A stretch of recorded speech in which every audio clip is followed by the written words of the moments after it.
waay féexal sab xol original neexal bu te am na gu original 100% pur jus de fruits.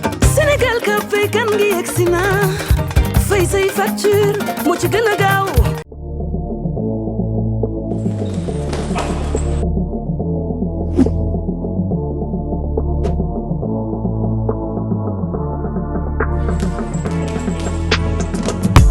Salam tout le monde, ñun équipe nationale kickboxing du Sénégal ñu ngi leen di jox rendez-vous le 5, le 6, le 7 juillet fii ci place de souvenir festival Eric Favre Sport Santé International.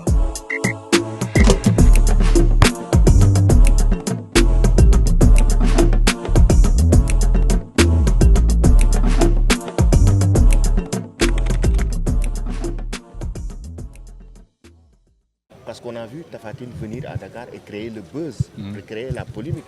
Aujourd'hui, vous vous êtes basé sur quoi par rapport à sa préparation? Non, le conditionnement physique et la préparation physique ne se fait pas en fonction de l'athlète qu'il rencontrera. Oui. Ça, c'est plus ce qui va être, tout ce qui va être tactico-technique et tactico-stratégique. Ça, c'est des réglages qu'on fait, puisque de toute façon, Balaguer reste un lutteur et un très très bon lutteur. C'est en général les mêmes techniques de base dans l'aréna, dans le sable. Et c'est toute une question après de rapidité, de mobilité, de techniques qui se mettent en place, des mises en situation. Voilà, dans l'environnement le plus propice à celui qui aura lieu le 21 juillet. Donc avec Eric, on a fait déverser 30 tonnes de sable à l'INGS. On a créé une arène et on s'entraînait avec toute l'équipe olympique de judo.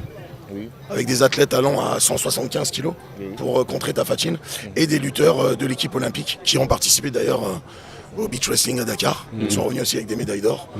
Et donc voilà, ça c'était vraiment la partie lutte. Donc on faisait de la lutte gréco-romaine, on faisait de la lutte olympique, beaucoup d'entraînement en proprioception et en renforcement musculaire dans le sable, beaucoup de boxe anglaise, beaucoup d'agilité, de mobilité, de coordination, beaucoup de cardio et beaucoup d'apnée pour une bonne gestion de son stress, de son rythme cardiaque et pour une grosse condition cardio-pulmonaire. Mentalement, donc on peut dire que vous vous êtes préparé à toutes les éventualités pour que Tapha Tine puisse enfin être prêt. Toutes les mises en situation possibles, toutes les éventualités. On a créé toutes les situations possibles de manière à les contrer. Puisque je réponds souvent aux gens qui disent que Tapha Tine est un petit peu sur l'offensive. Quand vous avez un physique de 2 mètres comme Tapha Tine, avec une masse avoisinant les 160 kilos, et que l'adversaire en face est plus petit, il ne serait pas forcément très ingénieux stratégiquement d'entamer le combat en attaquant. Voilà. La plupart des lutteurs comme Homocène ou comme Modulo, qui sont des lutteurs que j'aime énormément, et Homocène encore plus parce qu'il a le physique parfait pour être un très bon lutteur, va tout de suite aller feinter vers le haut et attaquer les jambes. Tapha Tine, il a des jambes très très longues, donc c'est facile à saisir, et pour le faire tomber, c'est pas forcément très compliqué si on est très explosif et très rapide. Donc il est plus sur l'offensive, ce qui fait de lui un combattant très intelligent. Voilà. Il y a beaucoup aussi qui disent que Balaguer a une ascendance psychologique sur Tapha Tine. Est-ce que vous avez préparé Tapha Tine psychologiquement? Non, mais moi je travaille pas dans le passé. Ça c'est il y a 10 ans en arrière. Moi, les gens qui parlent beaucoup et qui font beaucoup d'atalaku, comme on dit chez nous, c'est de l'énergie pour rien. On verra le jour J. On va découvrir un nouveau bossiteux demain, et on va découvrir un Tapha Tine en version encore améliorée, beaucoup plus agressif dans sa manière de riposter. Voilà. Vous avez regardé le combat de Tapha Tine face à Homocène? Oui, j'ai regardé tous les combats de Tapha Tine depuis plus de 15 ans. Depuis plus de 15 ans, ça veut dire que vous avez certainement remarqué que Tapha Tine a du mal parfois à entrer dans ces combats. Moi, je ne pense pas qu'il a du mal à entrer dans ce combat. Tout comme Eric, je pars du principe qu'avec l'expérience qu'on a, il suffit juste de la préparation physique et souvent la préparation mentale qui est négligée. Voilà. Aujourd'hui, c'est la préparation mentale qui est négligée. La préparation mentale, c'est la clé de la réussite pour toute la préparation sur le plan conditions physiques qui a eu lieu précédemment. Vous pouvez former un athlète, comme j'ai beaucoup d'athlètes, et puis le jour J, mauvaise gestion du stress, mauvaise gestion des émotions, le temps n'est pas là, la motivation n'est pas au rendez-vous, une petite chose qui a perturbé la journée. S'il n'est pas prêt mentalement et qu'il n'a pas mis des œillères et qu'il n'est pas dans son mood, eh ben, il ne sera pas au summum de ses performances. Vous avez travaillé sur la réactivité parce que souvent aussi on voit que souvent Tapha, il attend jusqu'à ce qu'on le touche pour qu'il puisse réagir et souvent on voit des lenteurs sur lui. Est-ce que tout ça vous y avez travaillé? On a travaillé énormément l'agilité, l'explosivité, la réactivité avec plein d'outils de travail. Voilà. Comme le ping-pong, comme la boxe, il y a énormément de choses qu'on a mis en place. Après je reviens sur le fait que on ne change pas un athlète dans son tempérament ou dans sa manière d'interagir. On le fait performer, on le fait raisonner différemment en fonction des situations qui se mettent en avant. Mais Tapha Tine reste un combattant intelligent, redoutable et avec une force herculéenne. Eric, pourquoi vous avez fait le choix de confier Tapha Tine à David en fait? Pourquoi vous avez choisi David comme préparateur spécifiquement pour Tapha Tine? Parce qu'on a vu que voilà, il l'accompagne depuis le début de sa préparation face à Balla Gaye 2. Pourquoi le choix sur David? Alors déjà c'est un choix stratégique, c'est de préparer Tapha Tine en Afrique et non pas aux États-Unis ou dans un pays européen. C'est un choix de compétences où j'ai estimé que les compétences que David et l'ensemble des coachs du Eric Favre Gym à Abidjan possédaient les compétences nécessaires pour entraîner un Africain en Afrique, avec tout ce qu'il faut comme mobilisation et comme flexibilité dans ses entraînements. On a entraîné Tapha Tine pendant le Ramadan. Quand vous faites une préparation physique pendant le Ramadan en Europe ou en Occident, les horaires sont les mêmes. Et là, on a pu s'inverser les méthodes d'entraînement en s'entraînant la nuit, en se reposant la journée, ce que vous ne pourrez faire nulle part ailleurs. Et puis vous avez une connaissance de différentes disciplines sportives de combat, que ce soit le MMA, le kickboxing, le judo, la lutte et la force, sans tomber nécessairement dans le bodybuilding, où beaucoup de lutteurs aujourd'hui deviennent des bodybuilders, etc. Mais ne perdent des qualités intrinsèques nécessaires pour rester un bon lutteur. Et je sais que chez David, dans le Eric Favre Gym à Abidjan, on avait les compétences et l'appréhension qualitative pour pouvoir aborder ce sujet de manière optimale. Le fait de prendre en main Tapha Tine par rapport au reste de sa carrière, je dirais même, aujourd'hui, est-ce que c'est pour une concentration sur la lutte avec frappe au Sénégal, ou Tapha Tine compte-t-il faire de la MMA ou bien du kickboxing? Aujourd'hui, est-ce que sa préparation est juste particulière par rapport à la lutte sénégalaise, ou ça sera par rapport aussi à la boxe, ou par rapport à la MMA, ou par rapport au kickboxing? Alors, il faut savoir qu'avec Eric, on a énormément de propositions concernant la suite pour Tapha Tine. Parce qu'on sait que c'est un athlète qui mesure 2 mètres. Qui est très très demandé, que ce soit au Japon, que ce soit dernièrement en France, contre des poids lourds. Nous, avec Eric, moi je suis les directives, puisque ça reste quand même le patriarche. On a une philosophie, c'est step by step, et il le répète d'ailleurs dans toutes ses conférences et tous ses séminaires. Allons-y tranquillement. Ça ne sert à rien de courir plusieurs lèvres à la fois. On fait la préparation de Tapha Tine pour ce combat, en l'occurrence contre Balla Gaye, qui est un adversaire redoutable. Oui. Selon moi, plus sur le plan d'expérience que sur le plan mental, puisqu'avec le temps, les deux combattants évoluent différemment. Et après, par la suite, quand Tapha Tine prendra sa décision sur la suite de sa carrière, soit en MMA, soit en boxe anglaise, soit peu importe dans quoi il décidera s'engager, il verra Eric, et moi je ne ferai que... En fait, Ibakan rêve de voir un combat Tapha Tine-Francis Ngannou. Mais ça a déjà été discuté. Alors ça a déjà été discuté, je permets de prendre la parole, Eric le sait, puisque Francis Ngannou est venu au sein du club de Eric en Côte d'Ivoire, et Francis nous a tout simplement répondu qu'ils avaient instauré des règles en poids lourd n'excédant pas les 120 kilos. Ce qui est très stratégique, puisque quand vous avez des combattants comme Rug ou comme Blindé, qui sont en pleine ascension, on sait très bien qu'aujourd'hui, dans la cage, quand vous allez avoir des lutteurs sénégalais qui vont rentrer dans une cage, ça va être un terrain de jeu pour eux, quand ils auront toutes les techniques appropriées pour combattre en MMA. Donc, sur de la prévention, plutôt stratégique, ils ont imposé une limite à 120 kg, sachant qu'on sait très bien qu'au Sénégal, la plupart des poids lourds qui sont très très connus et qui sont les piliers de la lutte sénégalaise sont à 125, 130 et plus. Gris Bordeaux, même Balla Gaye, le seul qui reste dans une limite de poids correcte, et d'ailleurs qui se maîtrise totalement dans son corps et dans sa mobilité, c'est Moudolo, qui reste entre 110 et 115 kilos. Mais la plupart des athlètes poids lourds en lutte sont bien au-dessus. Moi, je voudrais tout juste savoir, le 21 juillet, c'est dans 2 semaines. Est-ce que Tapha Tine est prêt à 100%? Il est prêt à 1000%. Prêt à 1000%? 1000%. Donc on peut dire que le moral est bon. Ah non, nous, il est super bon le moral. Il sera là tout à l'heure, il est super bon, il est positif. Après, on a une philosophie avec Eric, le risque zéro n'existe pas. Donc on ne sait pas de quoi il fait. Nous, on a fait notre taf plus que correctement. On s'est investi bien plus que une structure, peu importe où elle aurait été située dans le monde, se serait investie. Il est ultra méga prêt. Voilà. Il est prêt à 100 à 1000%, donc on peut dire que Balla Gaye n'a aucune chance face à Non, Tapha. on ne dit pas ça, puisque Balla Gaye reste un adversaire redoutable et un très très bon lutteur.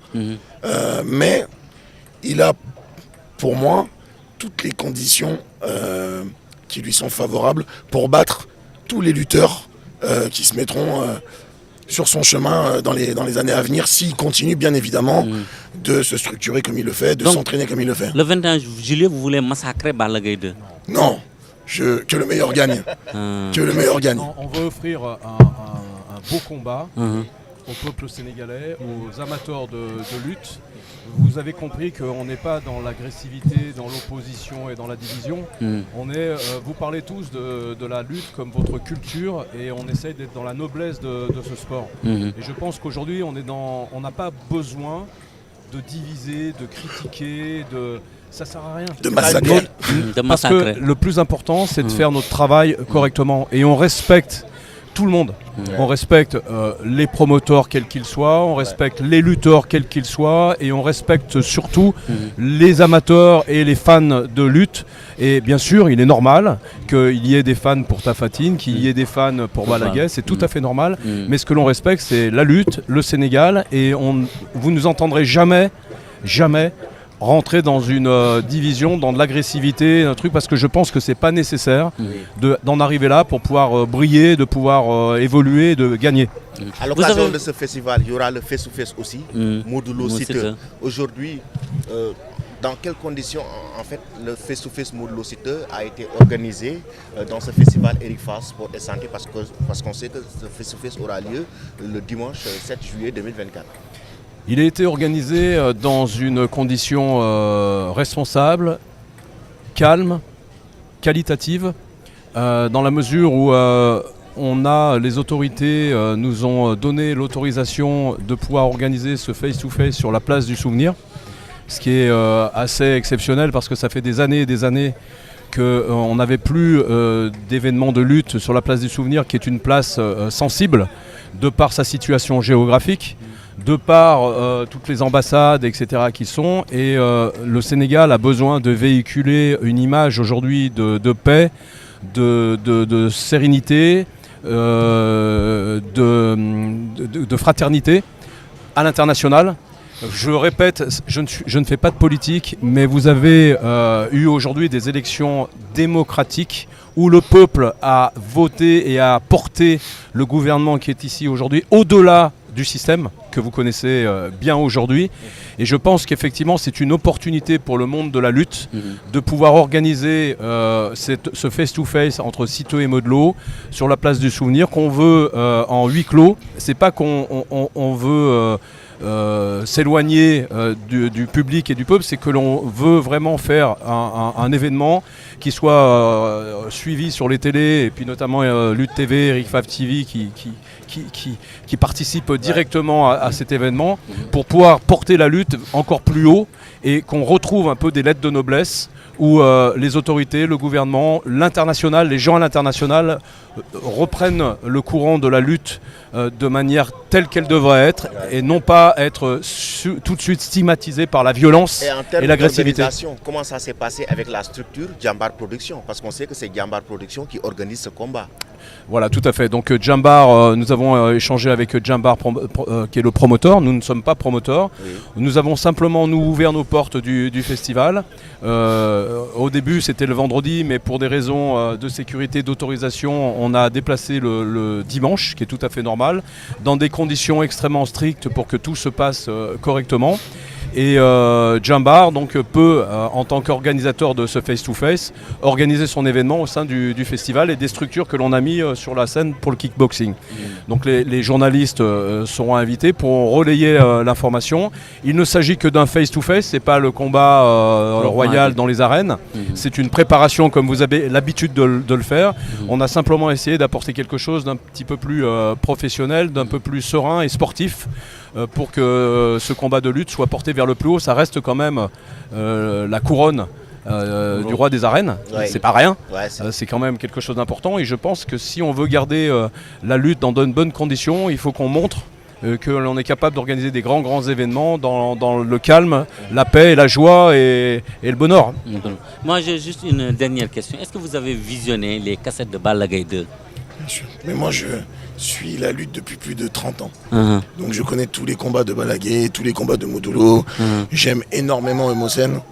Donc je suis tous les combattants. Qu'est-ce qui vous plaît le plus sur Eumeu Sène, ce qui me plaît, c'est ce que Eric a réussi à créer quand nous sommes allés à Saint-Louis, à réunir tous ces lutteurs, ces titans qui font la lutte sénégalaise, qui font les lions de la Teranga, sur le même podium. C'est ce qui m'a touché profondément. Et d'arriver à voir Eumeu Sène lors de face-to-face contre Tafa et Balla Gaye, venir calmer un petit peu les choses, venir saluer Tapha Tine, venir saluer Balla Gaye, c'est ça que vraiment j'aime énormément dans la personne qui est Eumeu Sène. Voilà, exactement, comme Modolo, qui est exactement pareil. Après, le trash talking, la critique, la provocation de Balla Gaye ne fait pas de lui une mauvaise personne, c'est du business, ça fait monter la cote, mais c'est vraiment la réunification et la redynamisation que Eric a réussi à créer au sein de la lutte, en faisant en sorte que même si Balla Gaye gagne, Tafa gagne, on va se mettre à une table, on ira dîner ensemble. Et si je dois entraîner par la suite Balla Gaye, via les directives d'Eric, je le ferai. Et vice versa. Lors du face-to-face, Tapha Tine avait crié au stade, à l'arène nationale. Tapha Tine, vraiment, s'est défoulé carrément sur Balla Gaye 2. Il avait rugi, si on peut le dire comme ça. C'était une stratégie? Non, pas du tout. Il faut savoir que Tapha Tine a eu une préparation physique, Eric le sait, vraiment hors du commun. Il y a eu une pression énorme sur ses épaules. À partir de 22h les soirs, sous les directives d'Eric, j'ai décidé de couper Internet pour les réseaux sociaux parce qu'il faut savoir que tout le trash talking, tous les commentaires sur la lutte, la provocation qui va faire exprès de déstabiliser Tapha Tine, au bout d'un moment ça pollue les esprits. Donc quand vous avez un athlète qui s'entraîne de 5h à 22h et que le soir il arrive, il appelle sa famille et qui voit sur les réseaux sociaux des WhatsApp où on dit que oui, tu es comme ça, tu dis ça, tu prends des choses, tu fais de la musculation, ça te pollue la tête. Donc on a décidé de se verrouiller, de se fermer, très peu de contact avec la famille qui véhicule aussi des informations, énormément de pression sur les entraînements devenaient de plus en plus durs. Et donc je pense que ça a été un relâchement de la pression face à la petite provocation de Balla Gaye qui a très bien joué son jeu. Et je pense que Balla Gaye a été plus que surpris sous ses airs de personnes qui gèrent et qui a l'habitude de... C'était une façon de sortir son stress? Non, il n'y avait pas de stress. Tapha Tine Tapha Tine a une gestion du stress qui est énorme. Il est serein, comme l'a dit Eric. Et il n'a qu'une seule hâte, c'est d'ouvrir les yeux avec le 20.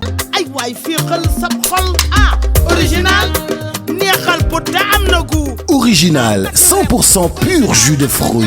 Sénégal ka fay kan gi yegsi na fay say facture moo ci gën a gaaw.